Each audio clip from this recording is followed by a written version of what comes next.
The Lady of Shalott.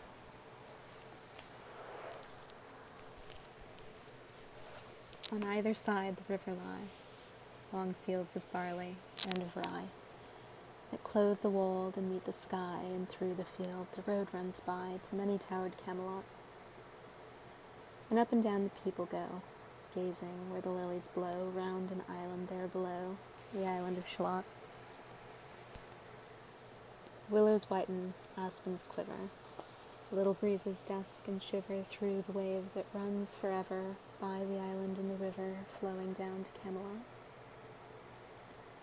4 grey walls and 4 grey towers overlook a space of flowers, and the silent isle embowers the Lady of Shalott. By the margin, willow veiled, slide the heavy barges trailed by slow horses, and unhailed the shallop flitteth silken sails, skimming down to Camelot. But who hath seen her wave her hand, or at the casement seen her stand? Or is she known in all the land, the Lady of Shalott? Only reapers reaping early and among the bearded barley hear a song that echoes cheerily from the river winding clearly down to towered Camelot. And by the moon the reaper weary, piling sheaves in uplands airy, listening whispers, "'Tis the fairy, Lady of Shalott." There she weaves by night and day a magic web, with colours gay. She has heard a whisper say, a curse is on her if she stay to look down to Camelot. She knows not what the curse may be, and so she weaveth steadily, and little other care hath she, the Lady of Shalott. And moving through a mirror clear that hangs before her all the year, shadows of the world appear. There she sees the highway near, winding down to Camelot. There the river eddy whirls, and there the surly village churls, and the red cloaks of market girls pass onward from Shalott. Sometimes a troop of damsels glad, an abbot in an ambling pad, sometimes a curly shepherd lad, or a long-haired page in crimson clad goes by to towered Camelot. And sometimes through the mirror blue the knights come riding 2 and 2. She hath no loyal knight and true, the Lady of Shalott. But in her web she still delights to weave the mirror's magic sights, for often through the silent nights a funeral with plumes and lights and music went to Camelot. Or when the moon was overhead, came 2 young lovers lately wed. I am half sick of shadows, said the Lady of Shalott.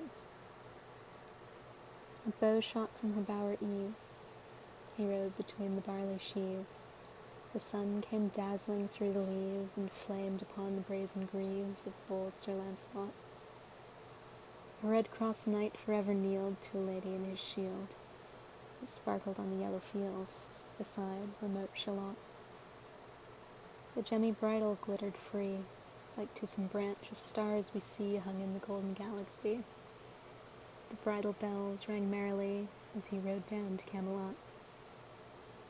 And from his blazoned baldric slung a mighty silver bugle hung, and as he rode his armor rung beside remote Shalott. All in the blue unclouded weather, thick jeweled shone the saddle leather, the helmet and the helmet feather burned like one burning flame together as he rode down to Camelot. As often through the purple night, below the starry clusters bright, some bearded meteor, trailing light, moves over still Shalott. His broad, clear brow in sunlight glowed, on burnished hooves his war horse trode. From underneath his helmet flowed his coal-black curls as on he rode down to Camelot. From the bank and from the river he flashed into the crystal mirror, Tira Lira by the river, as sang Sir Lancelot. She left the web, she left the loom, she made 3 paces through the room. She saw the water lily bloom, she saw the helmet and the plume. She looked down to Camelot. Out flew the web and floated wide, the mirror cracked from side to side. The curse has come upon me, cried the Lady of Shalott. In the stormy east wind straining, the pale yellow woods were waning, The broad stream and his banks complaining, heavily the low sky raining, overtowered Camelot.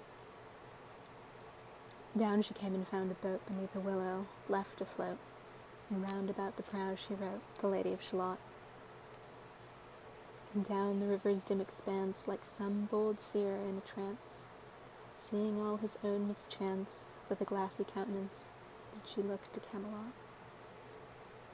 And at the closing of the day she loosed the chain, and down she lay. The broad stream bore her far away, the Lady of Shalott.